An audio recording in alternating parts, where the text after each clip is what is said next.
Hey there, you are hanging out on the Legacy Recorder YouTube channel.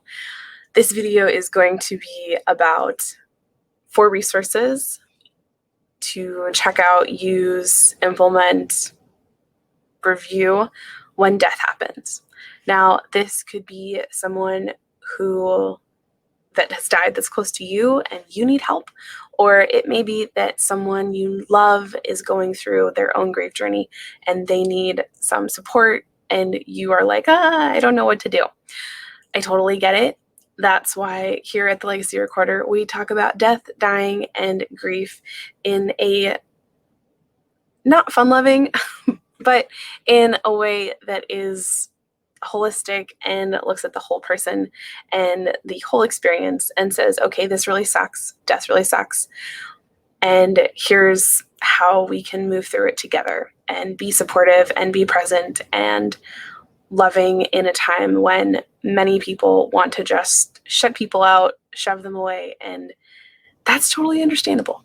And just a few reminders before I get into this content. This is about death, dying, and grief. So if that's not something you want to listen to right now, please click off of this video and go somewhere else. I know that's crazy for me to tell you to do that because it's YouTube. However, I think it's really important that you honor where you are personally. So please do not feel obligated to stay and watch this video. If you're still here, I'm going to assume that you are ready to listen, ready to dig in, and you are in a good place. If at any time that changes, feel free to find another video to watch. I have lots of really fun ones about summer and travel and food and cooking and baking. So you can go check out one of those.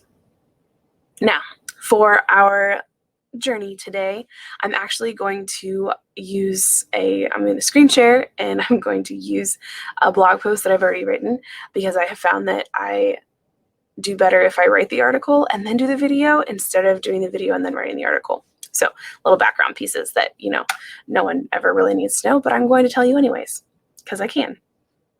So I'm going to set that up. Here we go. All right. 4 resources for when death happens. We have this really pretty doohickey. I'm going to go ahead and get rid of my fun little logo. Okay, so 4 resources for when death happens. These are articles and a video and a friend and and an app that I absolutely adore. So that's the high overview. In the article, I go through a little bit about celebrating life and sharing stories. And one of the things I know that is really amazing for people is when we can share stories of the people they love. Now, obviously, if they say, please don't talk about them right now, honor that. It's really simple. If someone's asking for what they need, just honor it. It's not about you. It's not about how you feel. It just isn't about you. So just remember that part. If you don't take anything else away from this video, take away the fact that it's not about you. It's about the person who is experiencing the grief. And that's where it's at. So with that, I know that it is, even when it was painful for me, for someone to bring up my dad's name or to talk about his, their memories of him early on, it was really nice to hear his name. It was really nice to have someone be, I want to say normalize that it's okay to say a dead person's name. It's so often people are afraid to say that person's name to their loved one because they don't know if it's going to upset them or, who knows. So unless someone has explicitly said, please don't, chances are they are going to welcome the opportunity to talk about them and hear about them because they're in a really weird place too. Because it's oh, well, am I allowed to talk about my dead person? Am I allowed to share, how crappy I'm feeling, how awful it is? And, I don't want to be stoic and all the time. And oh, I'm a strong person. Going through grief and experiencing this journey in a real out loud way doesn't mean we're not strong. It means that we're human and that we're, sharing our story. So that is that part. I'm going to bring this down because it just doesn't look very pretty. Okay, anyhow. So that is on sharing stories and celebrating life. So when we share stories of our deceased loved ones, of people who have died, we are celebrating their life and we are honoring their memory. And that is just so important. And it can be as simple as sharing someone's favorite flower. I have, this is one of my dear friend's favorite flowers, and I have paintings of some flowers all over my office and in different places because it was her favorite flower, and it reminds me of her, and I love it. So just sharing that little piece. One of the things I talk about in the article is that I don't like the formality of everything, but I love the wake. So I love the part where everyone comes together and everyone hangs out, and we, in our family, we sing songs and get crazy and loud, and it's just amazing and wonderful. And I love that. And I hope that that is what happens after I die. So let's get into some resources for when death happens. The first resource I'm going to suggest is What to Do When Death Happens, which is an article I wrote a couple years ago, and it doesn't change. When death happens, most people don't know what to do, especially in the United States. If you're in another country, many other countries have much better relationships with death than we do, and we are a hot mess when it comes to death. So this is a little article that I put together based on my experiences as a teenager with death and grief and what I wish people had done instead of what they actually did. So this is kind of like what to do, what not to do when death happens. For end of life celebrations, if that's something that you are looking for, you need my dear friend over at New Narrative Memorials is amazing. I have included her as a resource, and she is doing an amazing job with things on a virtual level. So that is definitely something you should check out if that is what you need. And there's a link to an article that has an introduction and more information about that.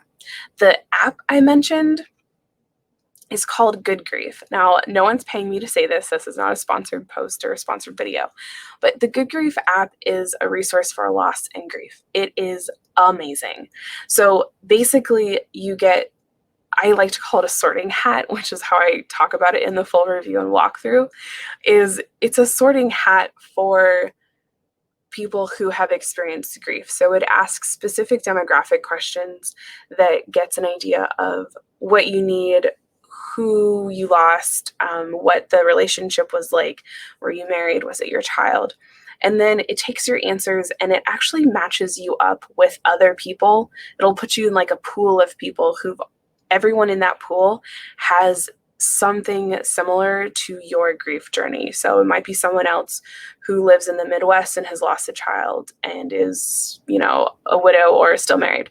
So the app, I don't know exactly how the recipe works, how they put it together, but I do know there's like a sorting hat thing, and you can use it to have conversations. So it's not therapy, it's not licensed therapists, it's other people just like you who are on a grief journey and who are looking for a connection.